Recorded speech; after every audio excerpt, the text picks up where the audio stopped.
கள்ளக்குறிச்சி மாவட்டம் கச்சிராபாளையம் அருகே உள்ள பால்ராம்பட்டு கிராமத்துல இடம் தகராறு முன்விரோதம் காரணமா ராஜதுரை மற்றும் அவரோட அம்மா அக்கா மாமன் மகன் லோகநாதன் அப்படிங்கிறவங்கள அதே கிராமத்தை சேர்ந்த பாலாஜி பெரியசாமி மற்றும் 10க்கும் மேற்பட்டோர் ஆயுதங்களால கொலைவெறியோட தாக்குதல் நடத்தும் வீடியோ காட்சிகள் வெளியாகி பரபரப்பை ஏற்படுத்தியிருக்கு.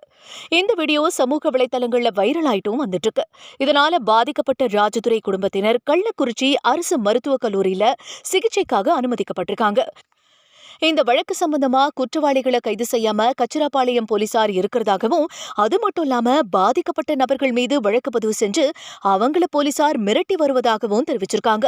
உடனடியா காவல்துறை உயர் அதிகாரிகள் இந்த விஷயத்துல தலையிட்டு நடவடிக்கை எடுக்கணும் அப்படின்னும், இடம் தகராறு காரணமா ஒரு குடும்பத்தை 10 பேர் கொண்ட கும்பல் உருட்டுக்கட்டையோட கொலைவெறி தாக்குதலுக்கு உள்ளான சம்பவம் கள்ளக்குறிச்சி மாவட்டத்துல பரபரப்பை ஏற்படுத்தியிருக்கு.